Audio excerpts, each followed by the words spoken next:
Nos han engañado en la historia, nos han mentido. Para el gobierno español era extremadamente molesto. Aznar dijo algo por debajo del bigote y de repente nos quedamos con la mitad del presupuesto fuera. Dice, estoy harto de que me estés llamando genocida todo el día. No debemos tener ningún miedo en caer a la leyenda rosa. Nunca podríamos llegar al nivel de leyenda rosa que tiene, por ejemplo, Francia con la Revolución Francesa. Nadie puede vivir odiándose. Esto era una carnicería. Nos han contado todo al revés. No necesitamos mentir. La verdad une. Se cantaba el himno nacional. Condenado a una cruel servidumbre. Nos enseñaban el odio hacia los países limítrofes. Y me parece un milagro. Porque me metí en este lío otra vez. Han vivido mucho tiempo como ciudadanos de segunda clase. El poder objetivamente está obstaculizando el conocimiento de la historia real, ¿no? España es el mal. ¿Cómo justificas esa traición? Son unos pueblos indígenas a los que el poder extermina sin piedad. Tienes que pintar un mal terrorífico. Estados Unidos no expolia. Estados Unidos comercia. El poder norteamericano sobre las Filipinas ejecuta un genocidio bastante bárbaro.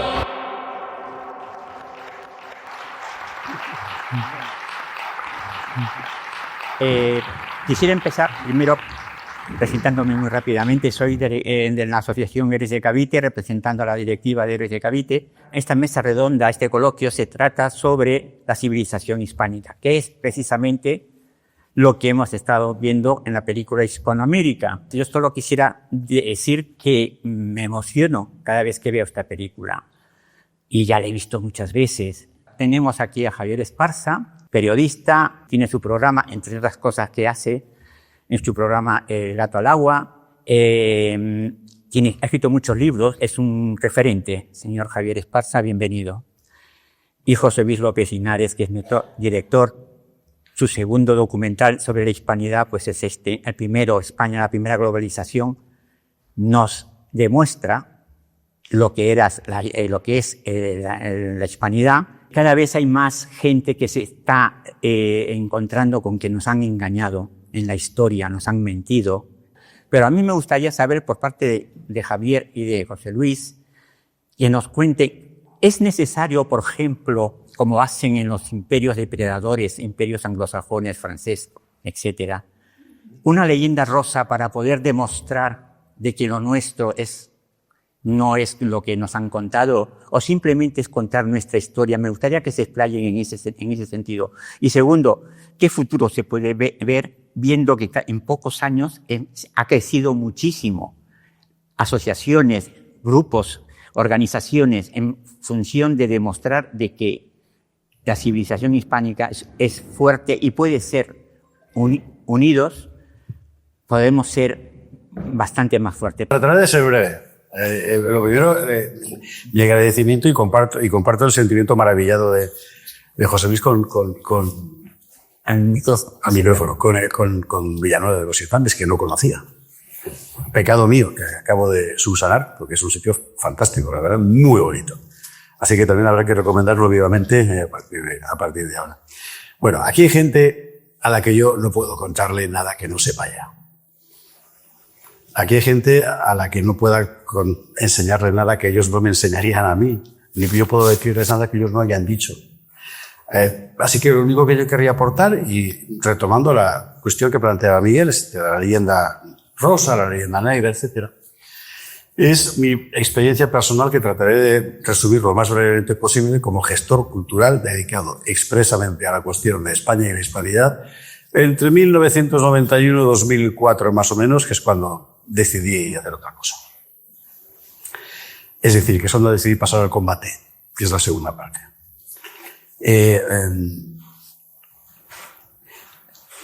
La primera vez que yo me planteé la necesidad de contar lo que realmente es la historia de España, era asesor de comunicación y programas en la Fundación BBV, que entonces todavía era BBV, pero le faltaba la A. Esta vino después.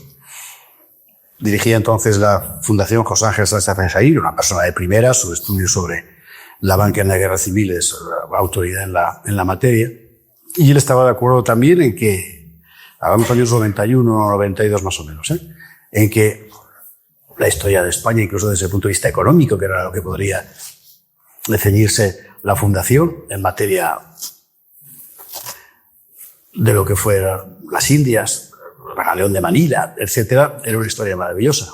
Y entonces nos encontramos dos problemas muy significativos. Por una parte, la oligarquía vasca de la fundación, que por otra parte despreciaba bastante a Sánchez Asaín, porque al contrario que ellos, José Ángel venía de una clase muy humilde, o sea, estudio y de trabajo, había llegado donde había llegado, los otros no, los otros eran gente muy fina de Neuguri, se sentían francamente incómodos a pesar de la huella vasca evidente en toda la historia de España y de América, se sentían profundamente incómodos con este asunto.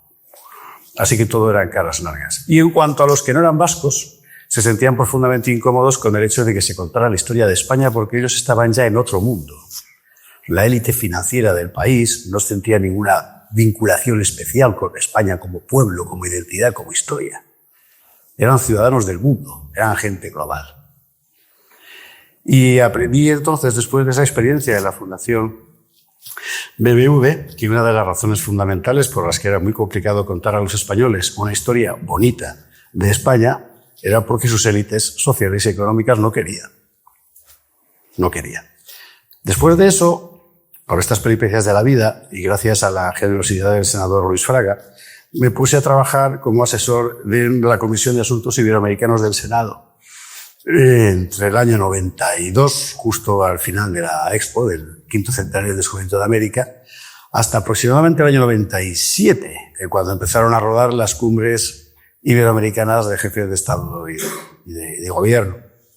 Cumbres de jefes de Estado y de Gobierno de la Comunidad Iberoamericana de Naciones, se llamaba. Y bueno, y era un magnífico sitio para trabajar. Además, en aquella época teníamos la inmensa fortuna de tener como contraparte, por parte del Partido Socialista, yo estaba en el Grupo Popular, a Joaquín Leguina, que era un tipo, un negociador durísimo, pero un tipo maravilloso, daba gusto pelearse con él. En fin, bueno. Pero entonces descubrí otro problema. Cada vez que se planteaba en el seno de lo que se iba a llamar Comunidad Iberoamericana de Naciones, la memoria común, la memoria de una identidad común, eso que hoy estamos llamando hispanidad, tenías el problema de que, uno, para el gobierno español era extremadamente molesto. De hecho, quiero recordaros que la única aportación cinematográfica oficial de España al 5º centenario fue una película sobre un demente que era Lope de Aguirre, nada sobre la gigantesca obra de descubrimiento y de reconocimiento y de creación de un mundo allá. Y por otra parte, en las naciones hispanoamericanas, para su propia identidad nacional y por tanto para la legitimación de sus oligarquías políticas, la oposición a España era fundamental. Por tanto, le resultaba muy complicado meterse en ese mundo. Porque iba a parecer que, bueno, es que, en fin. La verdad es que desde el punto de vista político aquello funcionó bastante bien. E incluso se creó una secretaría permanente de las famosas cumbres iberoamericanas, secretaría que llegó a funcionar un año y pico, con la idea de que poco a poco fuera permitiendo, en fin, con una instancia política reconocible, empezar a coordinar acuerdos de carácter económico, comercial, etcétera. Pero entonces pasó lo inevitable, que es que llegó alguien con más dinero, que eran los norteamericanos y los alemanes. Los norteamericanos montaron la cumbre de Miami, y entonces la atención de las oligarquías hispanoamericanas y españolas se fueron hacia allá, y los alemanes llegaron con sus dineros, de tal forma que para el proyecto español de servir de cohesión de una comunidad iberoamericana de naciones, nuestros principales aliados, es decir, Estados Unidos y la Unión Europea, resultaron ser dos obstáculos insuperables. Y entonces aprendí otra cosa. No solo las oligarquías sociales, económicas, etcétera, del país no tenían el menor interés en recuperar la hispanidad, etcétera. Es que desde el punto de vista político, las élites políticas tampoco. Y esto lo descubrí en el tercer episodio que os quiero contar, todo lo brevemente que pueda, y seguro que Miguel me corta el micrófono cuando sea preciso, que fue como jefe de gabinete de la Secretaría de Estado de Cultura entre 2000 y 2004. Ahora Cultura es un ministerio, por aquella época era la Secretaría de Estado, dependía del Ministerio de Educación, Cultura y Deporte. Si no conoces la estructura, pues es ministro, secretario de Estado y secretario de Estado con jefe de gabinete. Aún no se había inventado eso del jefe de gabinete, que es un invento bastante reciente. Simplemente director de gabinete. Bueno. Y aquí hay una historia que os querría contar, porque me parece que es enormemente reveladora. En aquella época, año 2000, Aznar ya había descubierto que Azaña estaba equivocado, que la historia de España no era una enfermedad venérea, no es un chiste, solo es una cosa que dice Azaña, y había empezado a decir, oh, pues estaría bien recuperar, ¿no? Entonces empezamos pues, con el centenario de Carlos V y de Felipe II, empezaron a hacerse libros bellísimos algunos.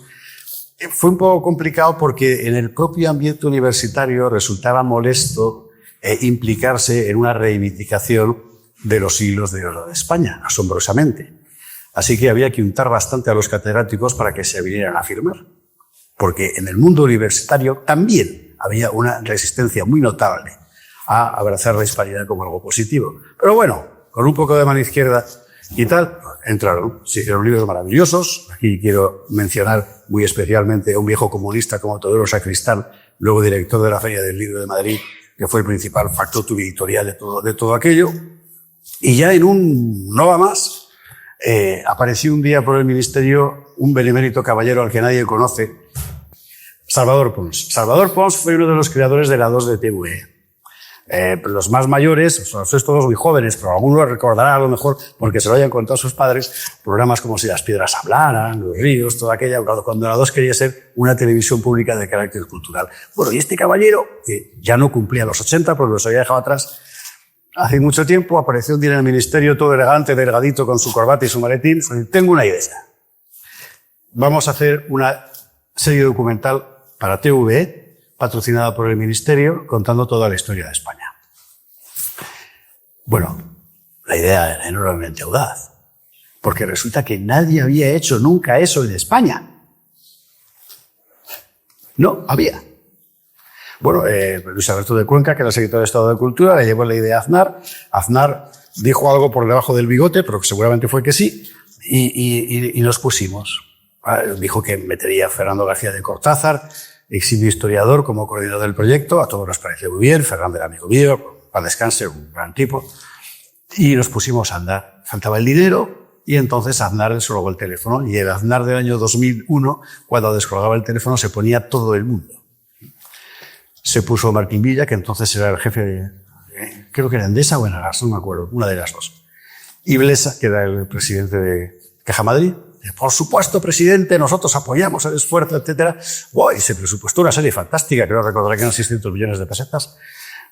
La mitad TVE, dirigida entonces por Álvaro de la Riva, otro que en paz descanse. La verdad que nos hace mayor y es terrorífico tener que decir esto, pero bueno, un gran tipo.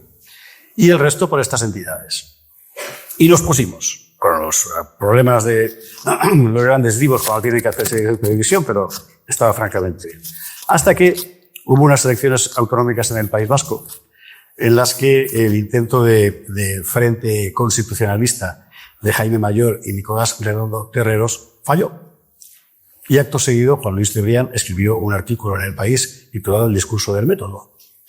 Y acto seguido, tanto Blesa como Martín Villa llamaron a Aznar, que no se atrevía, pero a Luis Alberto para decirle, nos vamos. Porque, bueno, tenemos público en el País Vasco que a lo mejor no entiende bien que estemos nosotros aquí apoyando una serie de historia de España, etcétera, etcétera. Y de repente nos quedamos con la mitad del presupuesto fuera. Y entonces aprendí otra cosa también, que es que no bastaba el poder de un presidente del gobierno en aquel momento en la cumbre de la mayoría absoluta para tomar una decisión, sino que las estructuras de poder de todo orden en España, todas ellas cruzadas, hacían absolutamente imposible que desde lo institucional se reivindicara la historia de España y la hispanidad. Finalmente la cosa salió adelante porque Fernando García de Cortázar, que era un hombre de recursos inagotables, consiguió que Planeta de Agostini entrara en la comercialización y al final salió, se llama Memoria de España, la pedís en YouTube. Bueno, fue lo primero que se hizo. Pero fueron 3 experiencias que me enseñaron muchas cosas. Me enseñaron que cualquier reivindicación de la historia de España, de la hispanidad, de su identidad, de esa identidad común, que es nuestra herencia colectiva, tenía que hacerse necesariamente al margen de lo institucional. Porque nada se podía esperar del poder. Y cuando digo poder con P mayúscula. Entonces ya me dediqué a otras historias que no precisamente a esto. Os cuento todo esto porque ahora yo veo esto y me parece un milagro. Me parece un milagro. Me parece un milagro porque lo que ha ocurrido en España en los últimos 20, 25 años es que la gente, al margen enteramente del poder, ha recuperado su identidad. Está luchando por recuperar su identidad histórica. Me parece un milagro porque hay gente que al otro lado del mar ha descubierto que nunca van a ser quienes realmente son si prescinden de su dimensión hispana, que es básica para entender lo que son ellos y lo que somos nosotros. Me parece un milagro porque con toda la oposición del poder durante tanto tiempo, tú entras hoy en cualquier librería y está llena de libros que reivindican algún aspecto u otro de la historia de España. Me parece un milagro porque llega este señor y hace una película, ahora no ayuda a nadie, pero todo el mundo va a verla y todo el mundo la comenta. Me parece un milagro porque entras en YouTube y te encuentras de repente un señor que es el Capitán Perú, que te está contando desde el otro lado del mar lo que allí está, sí, efectivamente, lo que es una evidencia histórica que el poder a este lado y al otro del mar ha querido negar por intereses que no son ciertamente los de los ciudadanos, ni de aquí ni de allá. Otros países tienen leyenda rosa, porque la ha construido el poder. La leyenda rosa francesa a la que te referías tú, la de la Revolución, la construye Michelet, y sobre ella se sustancia fundamentalmente la legitimidad de la sacralidad republicana. Inglaterra es lo mismo, es el poder que no está. En España no. En España no hay una leyenda rosa, ni siquiera una leyenda áurea, porque el poder ha trabajado exactamente por lo contrario. Nada se puede hacer con él o pensando sobre él, hasta que sienta, como ocurre siempre, en la nuca el aliento de la gente. Y dice, estoy harto de que me estés llamando genocida todo el día, porque no es verdad. Y estoy harto de que me estés llamando todo el día retrasado, que si no me cambio de camisa, que si huelo a ajo, no como los musulmanes que olían a flores, todos ellos al parecer. Ya está bien, nadie puede vivir odiándose. Y los españoles tampoco. Y igual que los españoles, los mexicanos, los peruanos, etcétera, etcétera, etcétera. La reconquista de la propia identidad es un elemento básico, fundamental, primordial para poder tener una relación mínimamente sana con nuestro entorno histórico, quiero decir, nuestros padres y nuestros hijos. Si no, no es posible. Esto que se ha conseguido en los últimos años, se ha conseguido gracias a mucha gente que está aquí. Y os miro a todos, ¿no? Porque habéis estado aportando cosas al margen de ese poder que construye leyendas rosas, ¿no? Leyendas áureas. Y además contando simplemente la verdad. Porque es que es verdad. Es que lo nuestro es un prodigio. Comparad los 300 años de los virreinatos con los 300 años equivalentes de Europa. Esto era una carnicería tremebunda, día sí, día también. ¿Y aquello qué era? Un prodigio de supervivencia política y de integración cultural y de prosperidad económica. Solo esa comparación ya debería ser suficiente para que miráramos y dijéramos, nos han contado todo al revés. Todo. Y empezar a contarlo al derecho. La pieza que acabáis de ver pues es un perfecto ejemplo de cómo empezar a contarlo al derecho, porque felizmente no es historia, es realidad, es lo que hay, es lo que tenemos. Es pasear por una calle de Cartagena de Indias o de Lima o de Villanueva de los Infantes y descubrir lo que fuimos capaces de hacer todos, ¿no? Bueno, yo no sé si se puede reconstruir. Lo que sí que sé es que cualquier sentimiento de hermandad parte de la base de contarnos las cosas que hemos sido capaces de hacer juntos. Por eso estas jornadas de Villanueva son tan importantes, como son todas y cada una, bueno, estas más porque son en Villanueva, pero además de eso, todas y cada una de las que en estos días, y son un montón, hay en toda España. Y eso es otro milagro. Eso es otro milagro que una vez más, ahora como novedad, está haciendo que las instituciones empiecen a mirar, como aquí por ejemplo, decir, esto tiene interés. Pues claro que tiene interés. Gracias a todas las instituciones, por supuesto, por apoyarlo. Pero gracias sobre todo a todos los que en los últimos 20, 25 años decidisteis poneros el casco, engancharos la cinta en la anilla y tiraros en paracaídas sobre territorio enemigo. Porque ese territorio ha dejado de ser enemigo. Ese territorio, que es la hispanidad, ya es el nuestro Y estamos ganando. Y esto es lo que yo quería decir. Muchas gracias.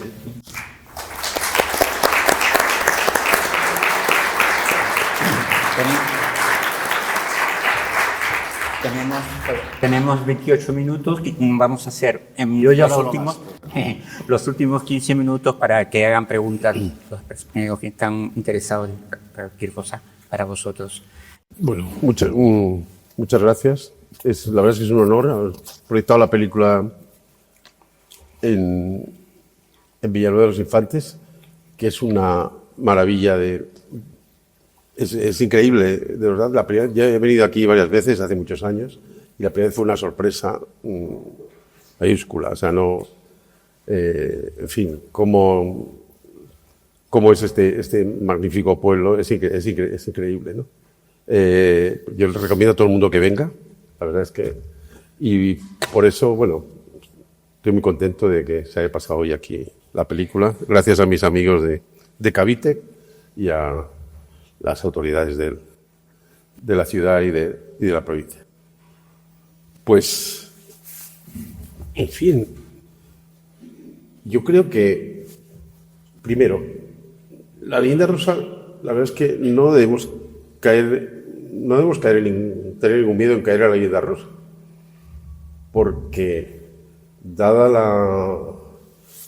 la magnitud de las leyendas rosas francesas, inglesas, holandesas, estadounidenses, o sea, realmente, por mucho que nos esforcemos en adornar nuestra historia, por mucho que falseemos, por mucho que hagamos santos a todos nuestros antepasados, o pretendamos que lo hayan sido, nunca podríamos llegar al nivel de leyenda rosa que tiene, por ejemplo, Francia con la Revolución Francesa. O sea, ese nivel de llegar a esa leyenda rosa son los grandes expertos. O sea, son verdaderos. Voy a poner la universidad de la leyenda rosa. O sea, no, da igual. A mí cuando dicen, no, hay que caer en la leyenda rosa, digo, no tengo ningún miedo de caer en la leyenda rosa. Y luego es que tampoco lo necesitamos. O sea, no necesitamos mentir.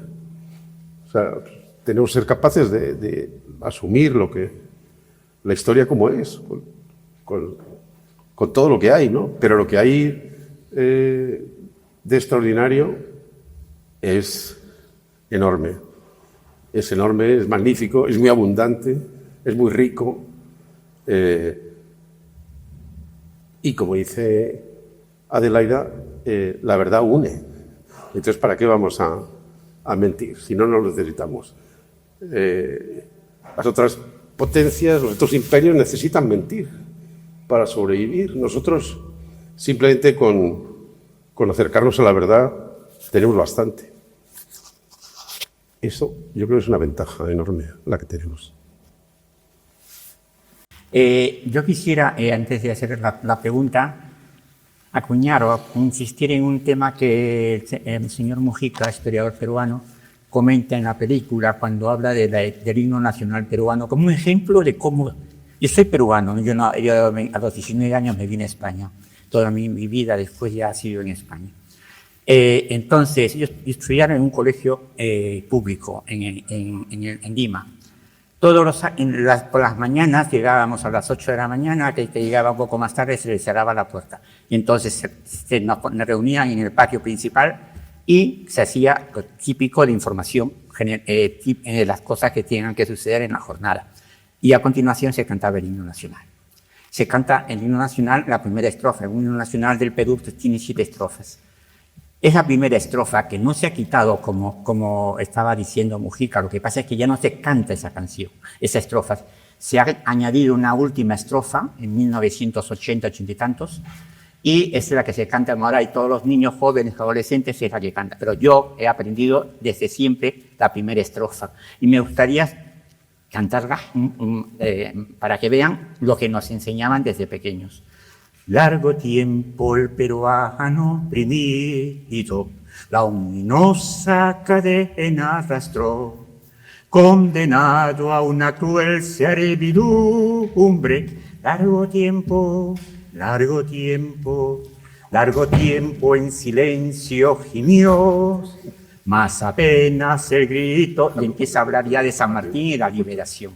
Esto nos enseñaban el odio hacia los países limítrofes, a Chile, que nos ganó la guerra con Chile, era con Bolivia, a Bolivia y a Ecuador a despreciarlos. Esa forma de enseñanza es la que tenemos que romper. Y en España suceden también estas taras y que se tiene que romper esas taras. Y lo que ha hecho José Luis con su primera película, insisto, que demostró lo que nos habían enseñado estaba mal, y con esta nos muestra lo grandioso que fue el virreinato del barroco. Pero ahora José Luis ha terminado y dentro de poco va a presentar una nueva película. Y me gustaría que me diga qué le ha motivado esta vez y qué te impulsa a tratar, y cuenta un poquito de tu nueva película, José Luis. Pues sí, la verdad es que sí, Ramón Múgica, en la película, la verdad que cuenta que yo no lo sabía, la estrofa que has cantado ahora del pero que Ramón... Mi próxima película, que hemos rodado ya en su totalidad, estamos completando la postproducción, se llama We the Hispanos, la raíz hispana de Estados Unidos. ¿Y por qué? ¿Por qué me metí en este lío otra vez? Pues a veces me lo pregunto. Realmente es que, Estados Unidos es el segundo país hispano en número de hablantes de español y de habitantes de origen hispano, ¿no? Después de México. Y entonces, además, el año que viene, el 26, es el 250 aniversario de la independencia de Estados Unidos. Y me pareció que era un buen momento para estrenar la película, dado que cuando Estados Unidos se independiza del Imperio Británico, pues lo que se independiza son las 13 colonias, que es una franja relativamente estrecha entre los Apalaches y el Atlántico, ¿no? El resto de lo que ahora es Estados Unidos era territorio de la Nueva España. Y entonces la película es una reflexión sobre... También se trata de mostrar que Estados Unidos es un país que tiene una fundación... Tiene una doble fundación, o sea, tiene una base hispana y una base anglosajona, y la base hispana, las raíces hispanas estaban allí mucho antes que las inglesas. Y eso es algo que yo creo que es bueno que se sepa en Estados Unidos, que lo sepan toda esa población inmensa de hispanos que hay allí, que han vivido mucho tiempo como ciudadanos de segunda clase. Cuando, como dicen los Tigres del Norte, la famosa canción, nosotros no nos movimos, la frontera se movió, ¿no? Porque hay gente que, como cuentan en la próxima película, un ciudadano de un pueblo de California, que sin moverse de su casa vivió en 4 países distintos. Primero en el Virreinato de la Nueva España, después en México, después por unos meses en la República de California y luego en Estados Unidos. Y jamás se movió de su pueblo. Entonces es interesante también pensar que cuando Thomas Jefferson estaba redactando la Constitución de Estados Unidos, Fray Junípero Serra estaba construyendo misiones en California a la vez. O sea que son cosas que a veces no nos damos cuenta al ponerlas en el tiempo en paralelo de lo que eso supone, ¿no? Y entonces, la película va de todo eso. Es una película que habla de la historia, pero también del presente y del futuro de la hispanidad en Estados Unidos. Muy bien, muchas gracias. Javier, te dejo total libertad para que continúes. Otros 20 minutos.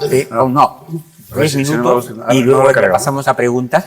Una cosa muy rápida, y además a propósito de lo que ha contado José Luis, me ha llamado la atención cuando venía para acá en el coche.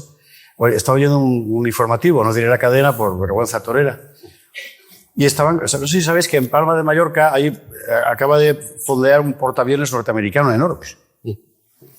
Una cosa, pues un portaaviones norteamericano, como son los portaaviones norteamericanos. Y entonces estaban contando pues las típicas frivolidades, que si los marinos van a ir a Magaluf, etcétera. Y decía la corresponsal, leyendo visiblemente un papel que alguien le había preparado, que iban a ir también al pueblo de Fray Junípero, que era un fraile mallorquín que al parecer había creado varias misiones en Estados Unidos. A esta chica nadie le ha contado nunca quién era Fray Junípero, claro. O sea, no sabe quién es. No a los americanos, a la periodista española. Y además, balear, o sea, que es de allí. O sea, es parte de la memoria prohibida. Es esto que os contaba de que el poder objetivamente está obstaculizando el conocimiento de la historia real, ¿no? Bueno, eso me sirve para subrayar hasta qué punto la batalla en los centros de educación es absolutamente crucial. En líneas generales, nuestros programas de educación, de enseñanza, están redactados al dictado de intereses de carácter complicadísimo. Eso sería para otra conferencia, pero que no es ciertamente lo que un niño español objetivamente necesita aprender. Son otras cosas. Esto a los que escribimos libros de divulgación histórica nos viene muy bien porque vendemos más, pues, se lo enseñan en el cole, por la gente buscarlos, pero al margen de eso no deja de ser una anormalidad. Y el hecho de que tú tengas una periodista balear de por la voz 20 y muchos, 30 y pocos, que no sabe quién es Fray Junípero Serra, es terrorífico. Pero me parece que da la medida. Y bueno, mira, y el hecho de que lleguen los americanos y se vayan a dar a su pueblo ha conseguido que esa chica, que es de allí, sepa quién carajo era su paisano. Ah, por favor. Bueno, mira, algo se ha conseguido, ¿no? Ya. Pero es una de las innumerables guerras que hay que librar y esa es importantísima, desde luego. Muy bien, tenemos 15 minutos para hacer preguntas, por favor. ¿Quién quiere hacer alguna pregunta? Sí, por ahí. Es una cuestión que me queda clara. ¿Por qué el pueblo indígena mexicano, o decirlo así, habla tanto de la leyenda negra, no de la leyenda negra, sino en contra de la hispanidad y de lo que supuestamente se expolió de allí, y no se habla de una cosa tan cercana como es el expolio por los americanos de las minas de oro y los campos de petróleo de Texas, a ellos?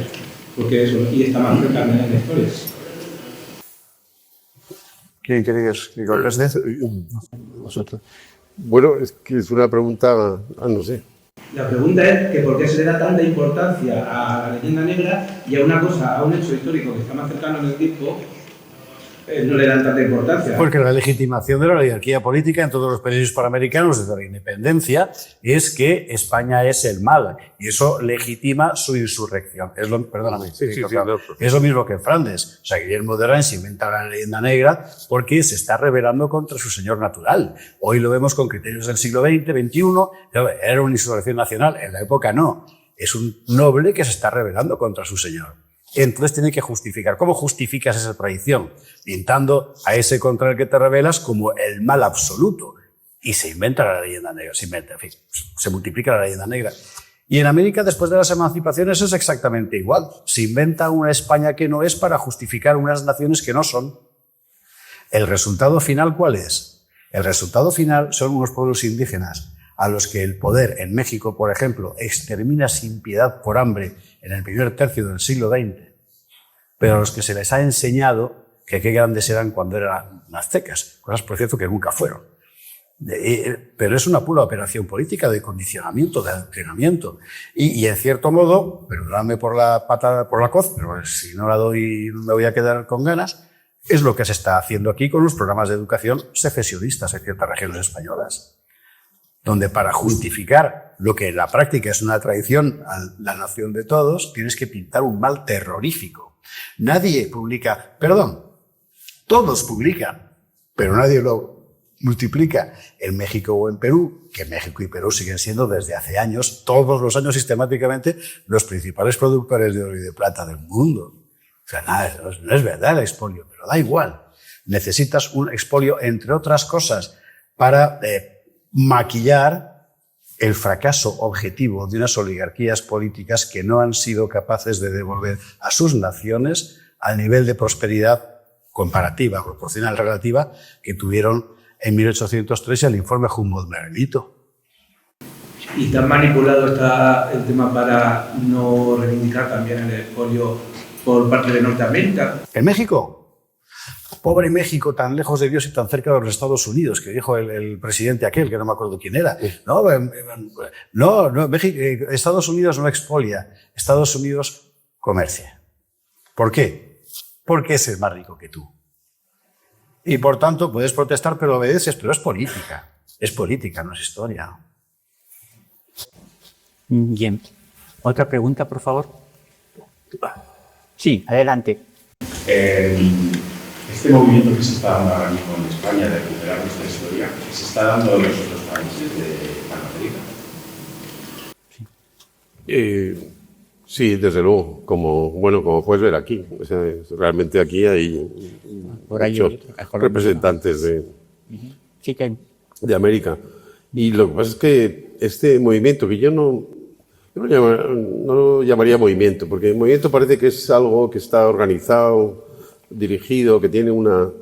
No, yo creo que ha sido algo...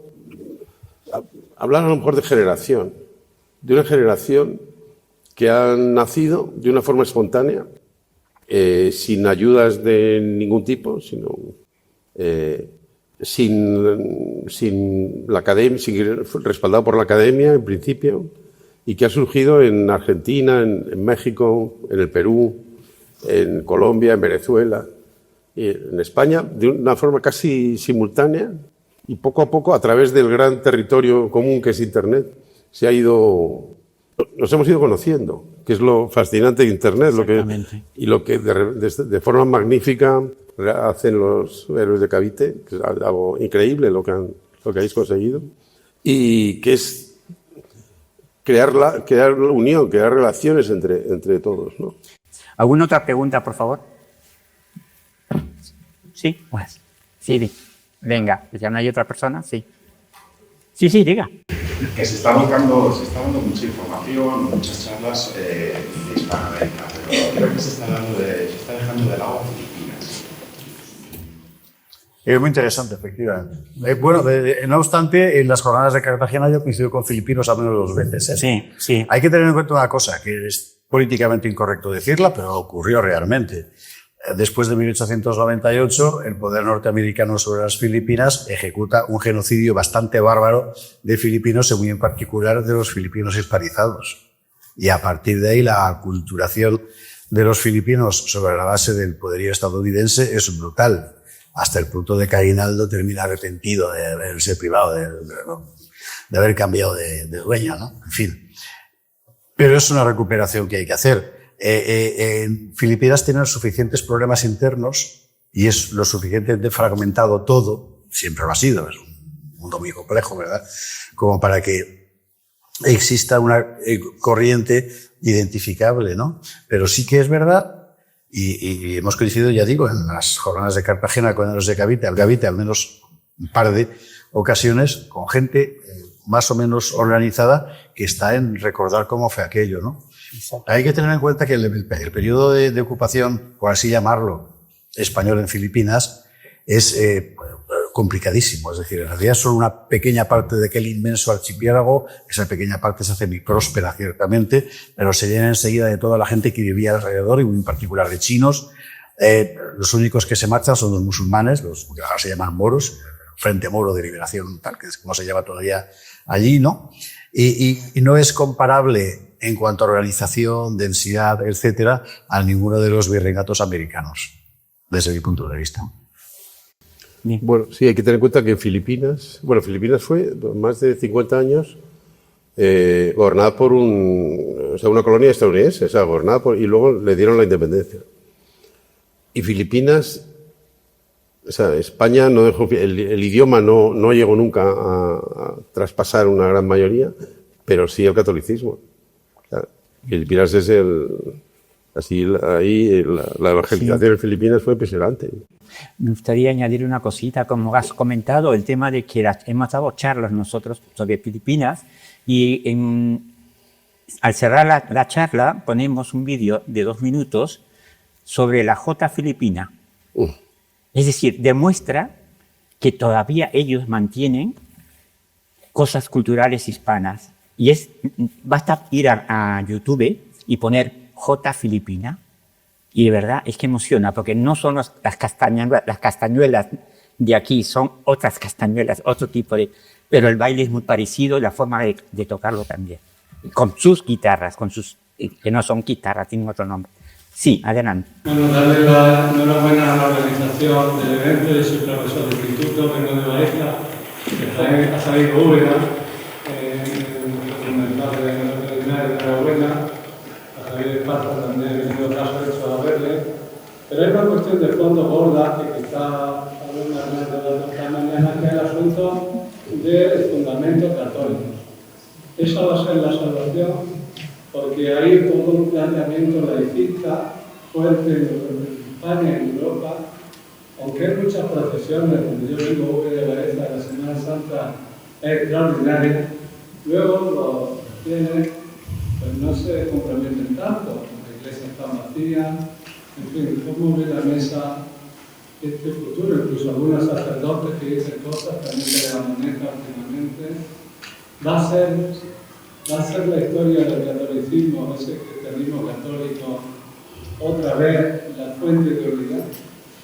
Y que, ¿cómo ve la mesa de No tenemos 3 horas para contestar, ¿no? No, lástima, porque es para entonces, ya es para, contigo terminamos. Es para unas jornadas, esa cuestión. Sí. Pero vamos a ver, la hispanidad es inseparable del catolicismo, entre otras cosas, porque la España que construye aquello, los virreinatos que se edifican en aquel momento pertenecen a un mundo estrictamente católico y más concretamente del Renacimiento católico. Lo que ha venido después, los imperios que han venido después, vienen ya en un mundo enteramente secularizado, con lo cual piensan de otra manera. Felipe II en el Escorial podía plantearse determinadas inversiones, por ejemplo, cuando se dedica a fortificar todas las islas del Caribe. No, pensando en un criterio económico, sino en un criterio de principios. Es lo que dice Hirschman, ¿no? Del mundo hay sociedades que se edifican sobre principios, sociedades que se edifican sobre intereses. La diferencia es que los intereses son negociables, los principios no. Bueno, es un mundo edificado sobre principios que están vinculados enteramente a un orden católico. Y es un orden católico incluso independiente de la fe personal, cosa que es muy difícil entender hoy con nuestra mentalidad del siglo XXI. Pero en la mentalidad del Renacimiento hablamos de sociedades esencialmente comunitarias, donde ciertamente el grado de fe personal que tenga un señor que acude a una procesión es enteramente irrelevante, porque lo que importa es el peso de esas creencias para organizar una vida social entera, ¿no? Es una evidencia que eso hoy en el siglo XXI no se puede rescatar porque no estamos en aquel tiempo.